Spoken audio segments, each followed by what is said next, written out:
জমিনের মধ্যে নারীদের মতো বাদশা আর কেউ নাই।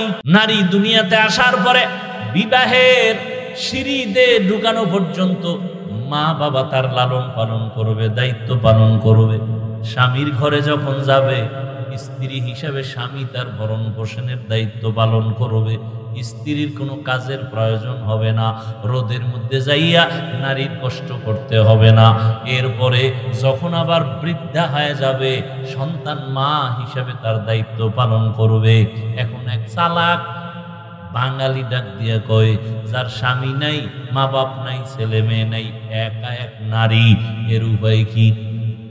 ইসলাম বলে ওই দেশের সরকার নারীর সম্মান ঠিক রাখিয়া ঘরে রাখবে, আরামে খাবে, ঘুমাবে, আর সরকারি কোষাগার থেকে তার বেতন দিবে, বস্ত্র দিবে, সব কিছু দিবে সরকার। নারীকে কোনো কষ্টের কাজ করানো যাবে না। ঘরের মধ্যে ছেলে হলে সবাই ঈদের আনন্দ করে, মেয়ে হলে মনটা বেজার।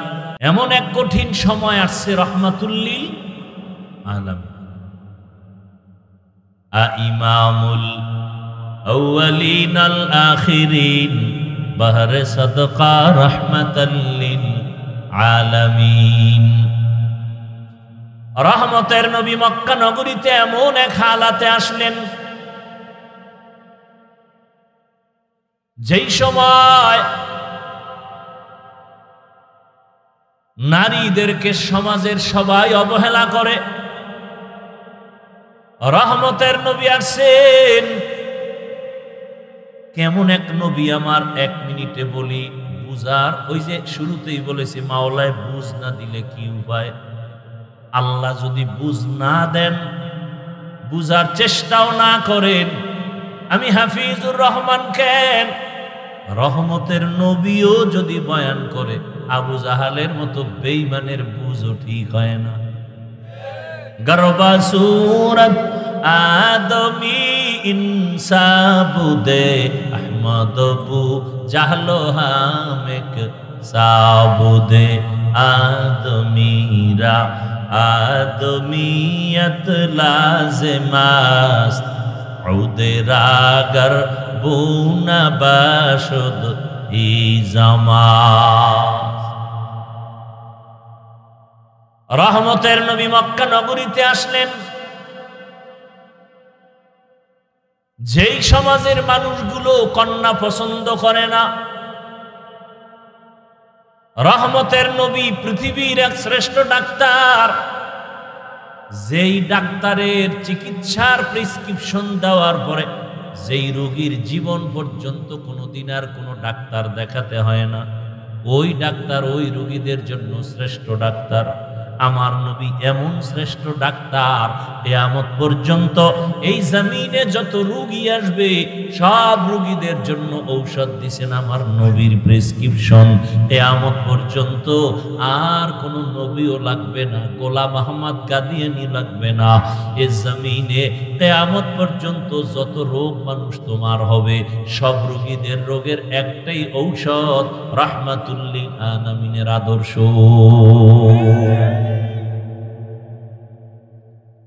কিয়ামত পর্যন্ত আর কোনো ঔষধের প্রয়োজন নাই। কেমন নবী! জমিনের মধ্যে আমার রহমতের নবীর মতো শারীরিক শক্তিওয়ালা আর জমিনে দ্বিতীয় কোনো ব্যক্তি নাই।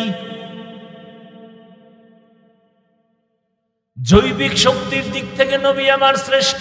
শ্রেষ্ঠ যত দিকেই তুমি আঙ্গুল দিবা, সেদিক থেকে আমার নবী। জোরে বলেন। মেধার বেলায় রহমতের নবীর চোখের পাওয়ার সারা দুনিয়ার ভেতরে শ্রেষ্ঠ।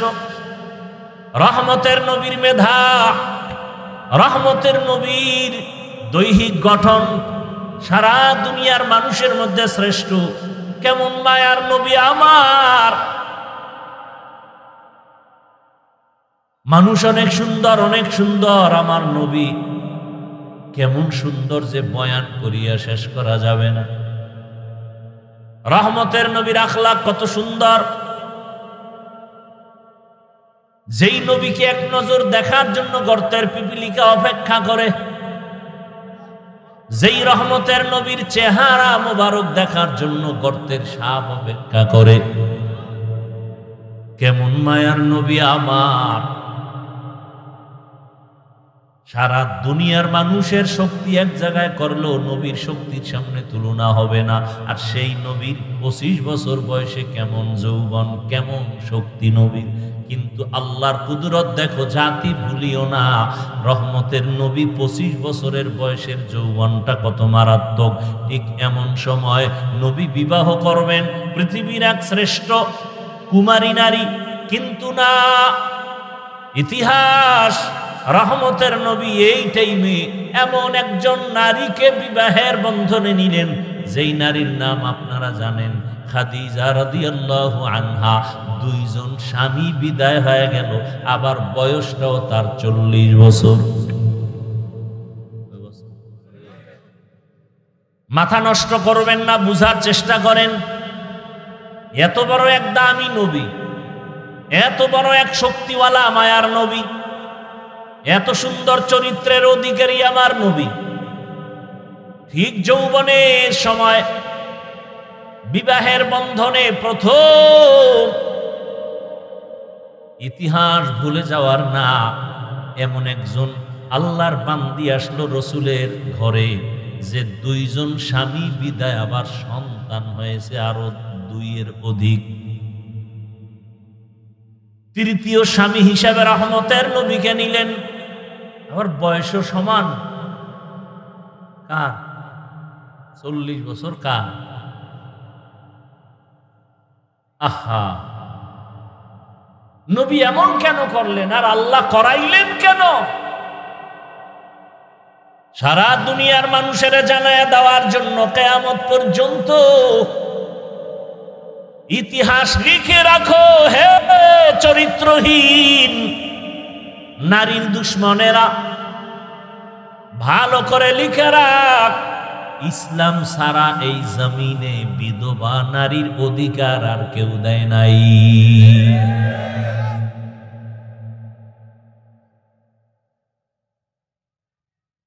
প্রত্যেকটা সাইড। এরপরে আসেন এই খাদিজা রাদিয়াল্লাহু আনহার ঘর থেকে রাসূলের সন্তান আসলো, 4 কন্যা সন্তান। কয়টা? 4 কন্যা। ছেলে যদিও আসছে, অল্প বয়সে আল্লাহ নিয়ে নিছেন, একটা ছেলেও জমিনে আর জিন্দা নাই। নবীজির কয় কন্যা জোরে বলেন?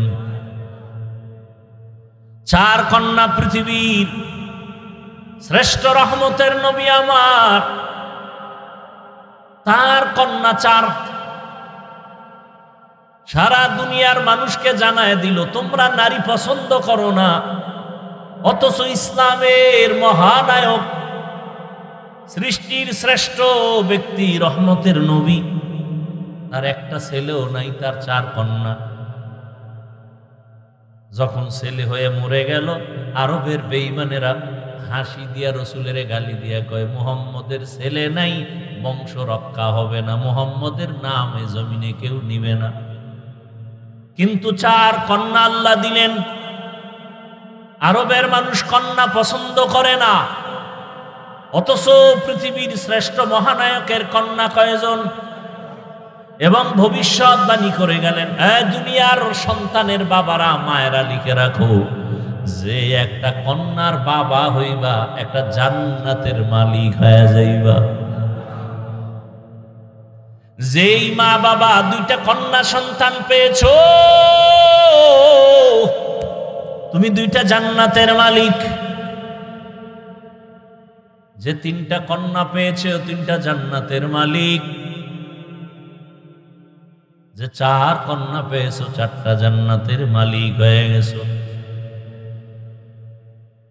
একজন ছেলেও নাই।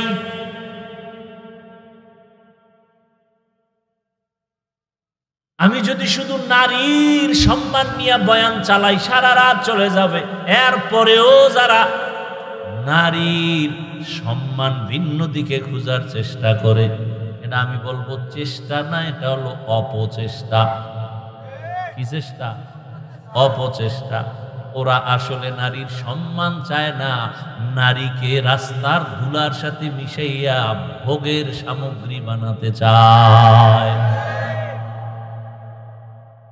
ওরা নারীর সম্মান নষ্ট করার জন্য পাগল হয়ে গেছে, ওরা চরিত্রহীন। আমার মায়ের ইজ্জত, আমার বোনের ইজ্জত রক্ষার জন্য আর দেরি করা যাবে না। এত লাশ, এত লাশ, এত লাশ, এত রক্ত, এত কষ্ট, এত ত্যাগের পরও এই জমিনের মধ্যে যদি এখনো নাপাকের গন্ধ আসে, কাফনের কাপড় রেডি হইয়া হাতে নাও, এখন আর ঘরে বসে থাকার সময় না।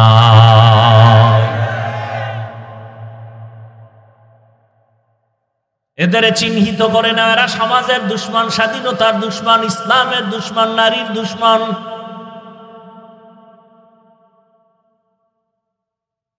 নারীর সম্মান বাস্তবে দেখতে চাইলে আফগানিস্তানে যাও।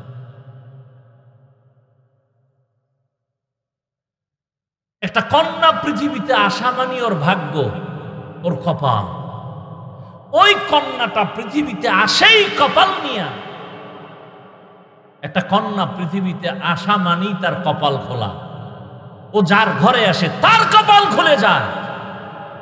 ও যেই বাবার ঔরসে আছে সেই বাবার কপাল খুলে যায়। ও যেই মায়ের গর্ভে আসে সে মায়ের কপাল খুলে যায়। কন্যা আসা মাত্রই রহমতের দরজাগুলো খুলে যায়।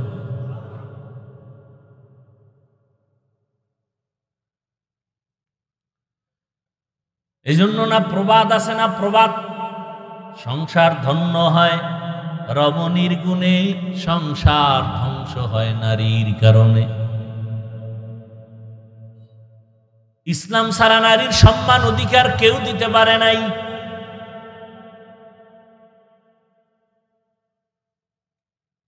কিয়ামতের ময়দানে আল্লাহ যদি কোটি কোটি কোটি কোটি মানুষের সামনে, মানুষ থাকবে হাসরের ময়দানে উলঙ্গ, নারী পুরুষ সব কি? এই যে আপনারা একটা মাঠে বসে আছেন, জমিন, পুরা জমিনটাই হবে কিয়ামতের মাঠ। কিচ্ছু থাকবে না, সমতল জমিন হবে কিয়ামতের মাঠ। সিরিয়ার জমিন বা আরাফাতের ময়দান হবে আল্লাহর বিচারালয়, আদালত স্টেজ হবে আরাফাতের ময়দান।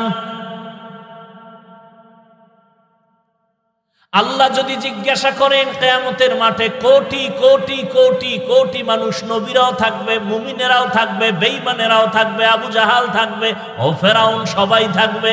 ওই সময় যদি আল্লাহ জিজ্ঞাসা করেন আমার দ্বীনকে জিন্দা রাখার জন্য আমার কলিজার নবী রহমতুল্লিল আলামিনের হাতে প্রথমে কালেমা কে পড়েছো, দাঁড়াও, আমি আল্লাহ আজ হাসরের কঠিন সময় আমি নিজের হাতে তাকে পুরস্কার দিব। কথাগুলো মনে রাখেন। সেদিন একমাত্র আল্লাহর এই আওয়াজে লাব্বাইক বলার অধিকার সরমনের বিশ্বেও পাবে না, মুসা নবী পাবেন না। এটা কিভাবে বুঝাবো বলেন তো? আসলে যার চোখের চশমার আয়না কালো, তাকে কেমনে বুঝাবো বাতি সাদা? ও তো বলে জমিন বাতি সব কালো। যার নাকের ঘ্রাণ শক্তি দুর্বল, ওর কাছে পায়খানা রাতর সমান।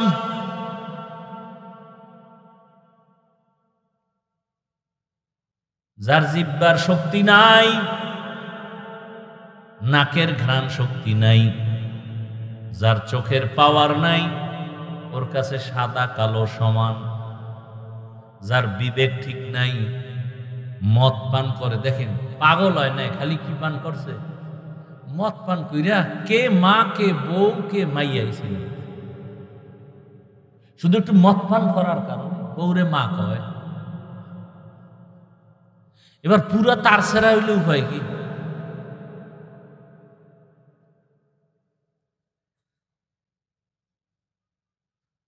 তাহলে যাদের দেমাগ পুরো নষ্ট, একে কেমনে বুঝাবো?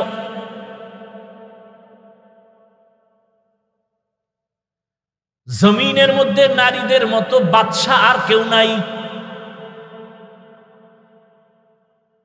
নারী দুনিয়াতে আসার পরে বিবাহের সিঁড়িতে ঢুকানো পর্যন্ত মা বাবা তার লালন পালন করবে, দায়িত্ব পালন করবে।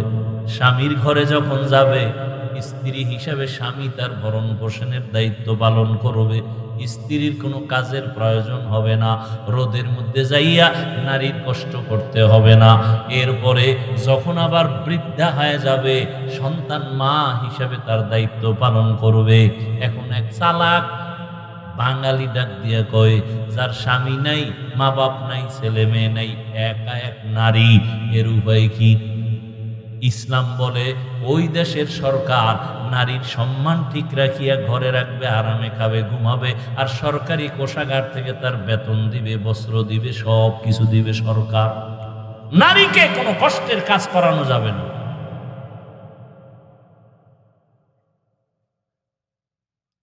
কিন্তু দুনিয়া সব উল্টা পাল্টা হয়ে গেছে।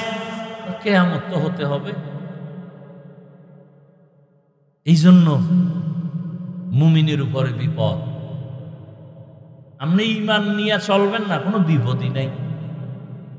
আর ঈমান নিয়ে বাঁচতে চাইলে বিপদ আর বিপদ, চারদিকে বিপদ। চোখের বিপদ, হাতের বিপদ, খাইতে যাবেন বিপদ, গাড়িতে উঠবেন বিপদ। আজকে কত মা ধর্ষিতা হয়,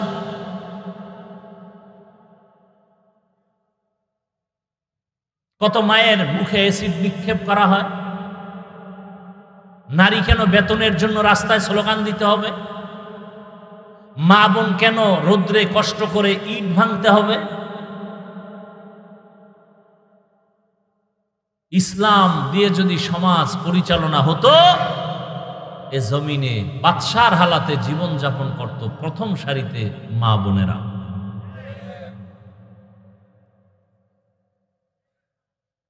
কিন্তু চরিত্রহীন লম্পট যারা, এরা নারীদের এই অবস্থায় নিতে দিবে না। চরিত্র তাদের দুর্বল। রহমতের নবী আসলেন জমিনে মক্কা নগরীতে। নারীদের সম্মান পয়েন্টে পয়েন্টে আল্লাহ পাক নবীর মাধ্যমে স্থির করে দিলেন। বাবায় মরে যাবে, সম্পদ ভাগ করে ছেলে যা পাবে তার অর্ধেক নারী পাবে। এই জায়গায় যাইয়া মাথা গরম বানায় নিয়েছে। ছেলে যে পাইল এর অর্ধেক পাবে নারী, নারী যে অর্ধেক পাইয়াও অনেক বেশি পাইছে ছেলের থেকে, এটা বুঝার মেধাই নেই। মাথা গরম হয়ে গেছে।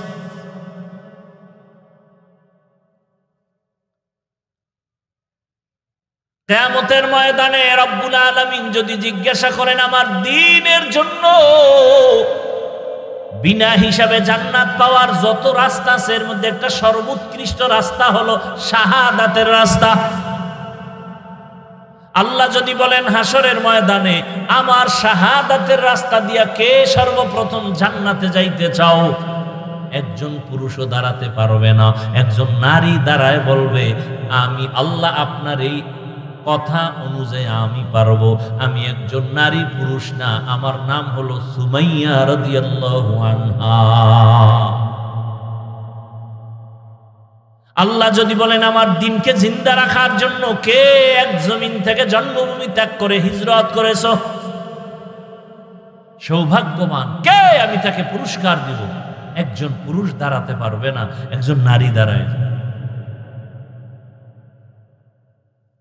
সে নারীকে রহমতের নবীর মেয়ে উসমান রাদিয়াল্লাহু তাআলা আনহুর স্ত্রী রুকাইয়া রাদিয়াল্লাহু আনহা। তাহলে নারীর সম্মান ইসলাম ছাড়া কে দিয়েছে বলো? আর আজকে আলেম ওলামাদের এত কিছুর পরে আবার আন্দোলন করতে হবে নারীর ইজ্জত রক্ষার জন্য। এদেশের যুবক এদের চরিত্র নষ্ট করবে আর এদের লাইসেন্স দিতে হবে বৈধ। আল্লাহ হেদায়েত দান করুন। এই জন্য ছাগল দিয়া গরুর হাল চাষ করা যায়। হায় হায়, দেখেন না, কথা বলতেই দিবে না। এই যে কথাগুলো বললাম, কিছু বুঝ আসছে না? এখন যদি আমাকে এই কথাগুলো বলতে না দেওয়া হয় তাহলে আপনি বুঝবেন কিভাবে? তাহলে যারা বুঝে এরা বলতে দেয় না, বন্ধ করে রাখে।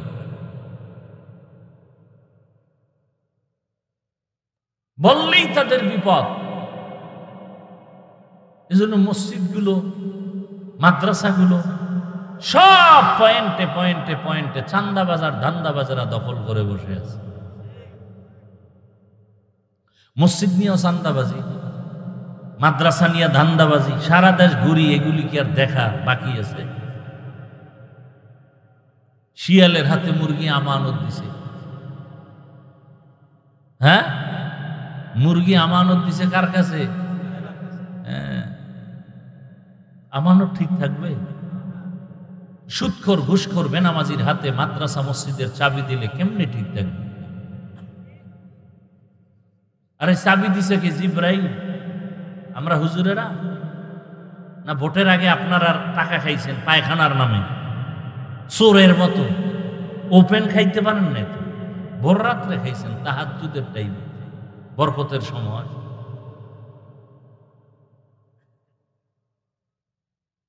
এই হলো চরিত্র, এই হলো আখলাক।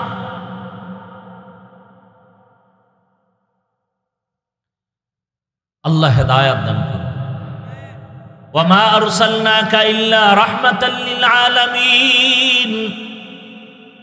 হে নবী, আমি আপনাকে জগৎ সমূহের রহমত করে পাঠাইলাম। রহমতের নবীর কারণে মক্কার মানুষগুলো এত দামি হয়ে গেল। আল্লাহ জিব্রাইল আমিনকে দিয়া চিঠি পাঠায় দিলেন আর বললেন, যাও, মক্কার কিছু কিছু মানুষ এত দামি, আমি আল্লাহ এদের ওপেন জান্নাতের সুসংবাদ দিয়ে দিলাম। বয়ান তো আপনারা কম জানেন না, এরপরে এত বয়ান এত বয়ান এত বয়ান করতে হয় কেন? আপনারাও তো জানেন মিথ্যা বলা হারাম, গালি দেওয়া হারাম, চুরি হারাম, ডাকাতি হারাম, নাচ দেখা হারাম, গান শোনা হারাম। এরপর আপনারা করেন, আমরা বাধা দিলে আপনি আমার আর সালাম দেন না, দিলেও নেন না। স্বার্থে আঘাত লাগছে, শেষ। আর খতিব সাহেব যদি বলে তো চাকরি শেষ। পাই 2-4 হাজার টাকায়ও মানে এটা রিমান্ডের মধ্যে থাকে ইমাম সাহেব। আপনারা যারা সরকারি চাকরি করেন, বেসরকারি চাকরি করেন, প্রতিদিনের ডিউটি কয় ঘন্টা বলেন? 8 ঘন্টা ডিউটি, বেতন কত মাসে নিম্নে বলেন? প্রতিদিন 8 ঘন্টা ডিউটি, মাসে 20,000 টাকা নেন, আবার টেবিলের নিচে তো আরো কত মুক্তা টুক্তা পান। মসজিদের ইমাম সাহেবের ডিউটি কয় ঘন্টা প্রতিদিন বলেন না কেন? বেতন কত? কয় হাজার? ঘুমের ভিতরে ঠাডা পড়া দরকার ছিল এই জাতির উপরে। শুধু মুহাম্মদের উম্মত হওয়ার কারণে আল্লাহ হেফাজত করছেন। রহমতের নবীর উম্মত হওয়ার কারণে আল্লাহ হেফাজত করেছেন। 24টা ঘন্টা ইমাম সাহেব ডিউটি করে, বেতন 5-6 হাজার, তাও ঠিক মতো দেয়া হয় না। আবার 2-1 ওয়াক্ত নামাজ যদি হুজুর না থাকে, রিক্সা ড্রাইভার দইরা জিগায়, হুজুর গেছিলেন কই? ইমাম কয়, কে তুমি? আমি রিক্সা ড্রাইভার। এত পাওয়ার? মাসে 5 টাকা বেতন দিই। এরকম বেয়াদব আছে না নাই? জিন্দেগি মে বন্দেগি তু করনা হে, जिंदगी में बंदगी तू करना है, जिंदगी बे बंदगी शर्मिंदा है, जिंदगी बे बंदगी शर्मिंदा है। यहाँ हम सब मुसाफिर दिल ना लगा, अहले दिल की नजर से रूह करतजा शाह दौलत सब फकीर गर नेक नेहे शाह दौलत सब फकीर गर नेक नेहे जिंदगी में बंदगी तू कर नहे जिंदगी बे बंदगी शर्मिंदा है जिंदगी बे बंदगी शर्मिंदा है। এর এলাকার বাবারা, বৃদ্ধ বাবাজি, যুবক, পর্দার আড়ালের মা বোনেরা, এ জমিনে যত ভালো ভালো সন্তান আছে সব খবর নিয়ে দেখবেন মায়ের কারণে ভালো। গাছ ভালো হলে ফল ভালো, মা যদি ভালো হয় সন্তান ভালো।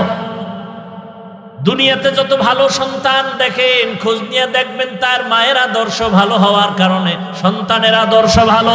এসপি সাহেবের ব্যবহার ভালো, খোঁজ নিয়ে দেখবেন তার মায়ের আদর্শের কারণে। ডিসি সাহেবের ব্যবহার ভালো, মায়ের কারণেই হয়েছে। এ জমিনে বড় বড় দামি সন্তান আসছে শুধু মায়ের চরিত্র ভালো হওয়ার কারণে। খাজা মাইনুদ্দিন চিশতি আজমিরি রহমাতুল্লাহ আলাইহি মদিনাতুল মুনাওয়ারা থেকে ভারতের জমিনে আসছেন কালেমার দাওয়াত দেওয়ার জন্য। লক্ষ লক্ষ বিধর্মী তার হাতে কালেমা পড়েছে। মায়ের কাছে আনন্দ প্রকাশ করে, মা বলে তোমার কোনো অবদান নাই, সব আমি মায়ের অবদান। খাজা মাইনুদ্দিন চিশতি আজমিরি রহমাতুল্লাহ আলাইহি বলেন, মা তোমার অবদান কি? মা বলে, বাবা আল্লাহর জাতের কসম, তুই আমার গর্বে যখন আসছো আমি মা ঘুমাই না, আল্লাহর দরবারে কান্না করতাম, দোয়া করতাম, হে মালিক আমার গর্বের সন্তানটাকে তোমার ওলি হিসাবে দুনিয়ায় পাঠাইও। তুই দুনিয়াতে আসার পর আমি মা তোকে যতদিন দুগ্ধ পান করাইছি, আল্লাহর কসম রে মাইনুদ্দিন, আমি মা এক ফোঁটা দুধও তোর মুখে বিনা ওযুতে দেই না। এরে আল্লাহর বান্দারা, আজকে বয়ান শুনেন, কানে ঢুকে না কেন? কানের ভেতরে তো নাপাক ঢুকায় রাখছেন। রহমতের নবীর আদর্শ ছিল দুনিয়াতে বাচ্চা আসার পরে ডান কানে আজান দাও, বাম কানে ইকামত। কয়জন বাবা বুকে হাত দিয়ে বলতে পারবে আমার সন্তান দুনিয়াতে আসার পরে আসা মাত্র আমি ডান কানে আরবি আজানের আওয়াজ দিছি, বাম কানে ইকামতের আওয়াজ দিছি। সন্তান আসা মাত্রই হসপিটালে, খালি হসপিটালে দৌড়ায়, মসজিদ বাদ দিয়া। চিন্তা করে, মসজিদে যায় না, কই যায়? হসপিটালে যায়, পরীক্ষা করে, কয়দিন আর বাকি, সব কিছু টাকার বাহাদুরি করতে করতে এবার হসপিটালে যাইতে যাইতে সিজারে যখন বাচ্চাটা প্রসব হলো, ওখানে আজান আর ইকামত দেওয়ার মতো কোনো সিস্টেমই নেই। আছে হসপিটালে আলাদা মুয়াজ্জিন আছে, জাতি জানেই না যেটা লাগে। যেই সন্তানের কানে আজান আর ইকামত আছে ওকে বেঈমান বানানো যাবে না, মুরতাদ বানানো যাবে না। খাজা মঈনুদ্দিনের মা ডাক দিয়া কয়, বাবা তোকে আমি যতদিন দুগ্ধ পান করাইছি এক ফোঁটা দুধও বিনা ওযুতে তোর মুখে দেই নাই। এমন মায়ের সন্তান জগৎ বিখ্যাত কেন হবে না? এজন্য এখনো সময় আছে, তওবা করেন, কয়দিন আর বাহাদুরি করবেন? যারা ভালো চরিত্রবান হইয়া দুনিয়া থেকে চলে গেল মানুষ তাদের এখনো স্মরণ করে, আর যাদের চরিত্র খারাপ এদের নাম কেউ মহব্বতে নেয় না। ও আমার যুবক বাবারা, তুমি স্কুলে পড়ো, কলেজে পড়ো, চাকরি করো, ব্যবসা করো, দোয়া করে গেলাম। ডাক্তার হও, ইঞ্জিনিয়ার হও, প্রফেসর হও, তুমি একজন সাংবাদিক হও, তবে একটাই অনুরোধ সারা দেশে করি, আজও করি, বেয়াদব হইও না। তোমার আচরণে কোনোদিন মা বাবা, শিক্ষক, ওলামায়ে কেরাম, মুরব্বীরা যেন কষ্ট না পায়। কারণ মা বাবার দোয়া ছাড়া সন্তানের কপাল খুলবে না, শিক্ষকের দোয়া না থাকলে ছাত্রের জীবনে সফলতা আসবে না, আলেমদের নেক নজর না থাকলে চরিত্রের সংশোধনী আসবে না। আল্লাহর কাছে তওবা করো। তুমি ডাক্তার, ইঞ্জিনিয়ার যাই হও না কেন, তোমার মতো কত যুবক স্কুলে পড়ে, কলেজে পড়ে, চাকরি করে, ব্যবসা করে, ডাক্তার, প্রফেসর, ইঞ্জিনিয়ার, 5 ওয়াক্ত নামাজি, দাড়িওয়ালা, সত্য বলো আসেনি? আর কোনো ওয়াজের দরকার নাই। এই কথাটা নিজের বিবেককে প্রশ্ন করো। তোমার মতো যুবক যদি স্কুলে পড়িয়া নামাজ পড়ে, তুমি কেন পারবা না?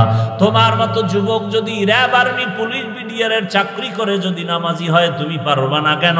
তোমার মতো যুবক যদি ডাক্তার, প্রফেসর, ইঞ্জিনিয়ারিং হইয়াও নামাজ পড়ে, তুমি পারো না কেন? তোমার মতো যুবক রাস্তায় গাড়ি চালায়, কৃষি কাজ করে, নদীর মধ্যে মাছ ধরে, নামাজ পড়ে, তুমি কেন পারবা না? এখনো সময় আছে, তওবা করে নাও। পর্দার আড়ালের মা বোনেরা, আপনার মতো কত মা, কত বোন এখনো আছে, পর্দা রক্ষা করে চলে, স্বামীর মাল হেফাজত করে, মোবাইলে সময় নষ্ট করে না, 5 বেলার নামাজও আদায় করে। এরে আম্মা জান, আপনারা কেন পারবেন না? এখনো সময় আছে, তওবা করে নেন। জীবনটাকে ধন্য করে একটা ভালো সন্তানের মা হইয়া কবরে যাবেন। আপনার জীবনটা দুনিয়ায় ধন্য, আখিরাতেও ধন্য। এরে মুরব্বীরা, আপনার মতো কত বুড়ারা মসজিদে গিয়া নামাজ আদায় করে, আপনারা কেন পারবেন না? আল্লাহর কাছে তওবা করেন, মরিয়া গেল আর গুনাহ করবেন না। ও যুবকরা, তওবা করে নাও, আর নামাজ ছাড়বা না, বেপরদায় চলবা না, মা বাবারে কষ্ট দিবা না, শিক্ষকের দোয়া নিয়া, উলামায়ে কেরামের পরামর্শ নিয়ে নবীর আদর্শে চলবো। আল্লাহ পাক সবাইকে খাঁটি তওবাওয়ালা জিন্দেগি দান করেন, আমিন। আলহামদুলিল্লাহি রাব্বিল আলামিন, ওয়াসসালাতু ওয়াসসালামু আলা সাইয়্যিদিল আমবিয়াই ওয়াল মুরসালিন ওয়া আলা আলিহি ওয়া আসহাবিহি আজমাইন। ইয়া আরহামার রাহিমিন, ইয়া আরহামার রাহিমিন, ইয়া আরহামার রাহিমিন। রব্বিরহামহুমা কামা রব্বায়ানি সগীরা। আল্লাহুম্মা ইন্নাকা আফুউন কারীম তুহিব্বুল আফওয়া ফা'ফু আন্না। আল্লাহুম্মা ইন্না নাসআলুকা রিযাকা ওয়াল জান্নাহ ওয়া নাউযু বিকা মিন সাখাতিকা ওয়ান নার। আল্লাহুম্মা ইন্না নাউযু বিকা মিনাল বারাসি ওয়াল জুনুনি ওয়াল জুযামি ওয়া সাইয়্যিল আসকাম। ইন্নাল্লাহা ইয়ারযুকু মান ইয়াশাউ বিগাইরি হিসাব। আল্লাহুম্মা আরহামনি বিতারকিল মাআসি। আল্লাহুম্মা আরহামনি বিতারকিল মাআসি। আল্লাহুম্মা আরহামনি বিতারকিল মাআসি।